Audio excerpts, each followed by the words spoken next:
Hey y'all, welcome back to another pantry clean out video. This week we are making a pasta dish. I don't know what to call it.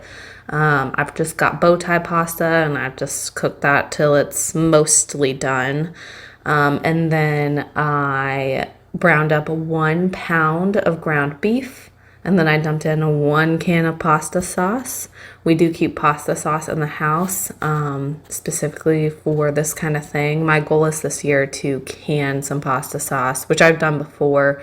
But last year we didn't get to can anything because we were so busy and we didn't have a garden at our house. So this year I'm hoping to can some pasta sauce. But anyways, I just 1 pound of meat, 1 can of pasta sauce. I don't know how big of a can it was. It was more than the 14.5-ounce can. It's maybe like a 20-ounce can or something. Then I just kind of let the pasta finish cooking in the sauce, and then I threw in 1/2 cup of grated Parmesan cheese and mixed it all together and called it dinner. We served this with a side salad. If you have not already, please subscribe to my channel. Hit the like button if you enjoy cook with me's or pantry clean out videos or pretty much anything to do with food. We really like food around here. And leave me a comment down below if you too are cleaning out your pantry or if there's some kind of recipe that you would like to see. Next up, we are going to make some corn chowder. Soup is not a thing that I make basically after the month of April and before the month of October. Like, it needs to be chilly outside for me to enjoy soup, but we needed to use up some milk because apparently my kids aren't drinking milk in the summertime. So we needed to use up some milk, so this was a good way to use it up.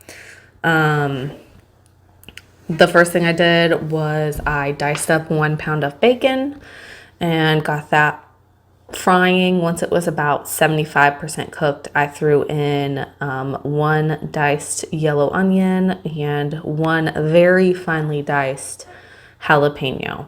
This doesn't really make it spicy. It just gives it a little bit of a kick so it's not so boring. Like it's really not spicy, I promise. Then we cook that down until the bacon is completely cooked and the onions are translucent and the peppers are soft. Once that is done, we are going to throw in 2 sticks or 1 cup of butter. Then we are going to melt that down. Once it's melted, I throw in about 2 tablespoons of cornstarch. And then make sure that's thoroughly mixed in and cook it for just a couple minutes. Then I added in about 8 cups of milk or 1/2 gallon and 2 12-ounce bags of cut frozen corn. I give it a quick mix. I also have 1/2 brick or 4 ounces of cream cheese that I need to use up, so I throw that in. And then I bring it up to a boil so I can melt the cheese and see how thick this is going to be. Once I get it back up to a boil, then I give it another good mix, throw in a partial bag of Parmesan that I have in the refrigerator. I always put Parmesan in my chowder. I can't tell you how much this was. It was not a full bag. I mix that in and then I give it a little bit of salt. We were almost out of salt, so I just threw everything I had in. It was probably about 1/2 teaspoon. Then I add in some other seasonings, add some in, and then I go back and add in some more. So I'm going to tell you the total measurements that I added. I added 2 teaspoons of garlic powder and 1/2 teaspoon of thyme and 1 teaspoon of black pepper. If there is something that I can tell you about cooking, it is to always taste your food as you go. Maybe I add thyme to corn chowder and you don't like that. Maybe I add some, I don't know, maybe you don't like garlic. I put garlic in literally everything. Taste your food as you go. Also, apparently I opened one of my salt shakers and added some more salt in it because I didn't think it was salty enough. So maybe 2 teaspoons of salt in it. Then you're just gonna let that bubble for a little bit, simmer for a couple more minutes, just to let all the flavors kind of meld and get all worked in there. Make sure it tastes good, and then you are good to go. We served this with some little Rhodes French rolls. They're probably my favorite quick serve rolls. They literally, you take them out of the package, they come with 6, you throw them in the oven, and they're heated and ready to go. I would also like to apologize that my cabinet is in half of the frame of this video, but my children were running around in the nude, and I was trying to make sure you didn't see them. So please forgive me. If you have not already, please subscribe to my channel. Hit the like button if you enjoy cook with me's or pantry clean out videos or pretty much anything to do with food. We really like food around here. And leave me a comment down below if you too are cleaning out your pantry or if there's some kind of recipe that you would like to see. Next up, we are going to do a spinach and cheese stuffed pork chop. These are literally the thinnest pork chops in the entire world. I should not have tried to stuff them, but I did because I was craving it. You are going to get pork chops. I would recommend thick ones, and literally cut them in half, long ways. I don't know how to explain this. Butterfly them, I guess. And then you are going to make the stuffing mixture. I just used 4 ounces of cream cheese, 1 egg, ½ cup of Parmesan cheese, and about a cup of spinach. This usually stuffs about 6 pork chops.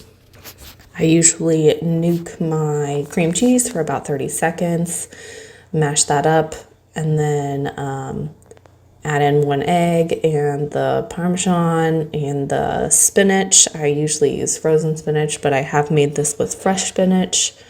I've also made this with canned spinach. So it's pretty versatile. You can use any kind of spinach you want. You get all that mixed together, and then you take your butterflied pork chops and you will literally open them up and stuff them. Also, I would recommend not getting the bone-in kind because it's kind of a pain in the butt to work around the bone. But that's just a suggestion. And then I usually top them with a little bit more Parmesan and then throw them in the oven at 350 degrees for, I don't know, like 30-ish minutes. They don't take too terribly long to cook. If you've got a really thick piece of meat, it's probably going to take a little bit longer, but like a standard size pork chops or these little paper thin pork chops, they don't take too terribly long. You can see that I'm actually just spreading the remaining topping on top of the pork chops because they are very thin and I can't really stuff them. So that's what I'm using the extra pork chop seasoning for. Oh, apparently I seasoned them with a little bit of salt and garlic. Yes, I did not season the stuffing, which I usually do. I would recommend lightly seasoning your pork chops with a little bit of salt, pepper, and garlic. And then you want to add about a 1/4 teaspoon of each salt, pepper, and garlic into your stuffing. I did not. I was in a hurry. It didn't happen. So, yeah. All these recipes are linked down in the description. They're a little better than my verbal description of the recipe. So, go check those out. We served the pork chops with a buttered herb noodle. These are pretty simple. I just had some spaghetti, and because we have children, I like to break my spaghettis in half. I just cooked those till they were al dente. Strained them and then added a ½ stick butter or a 1/4 cup of butter.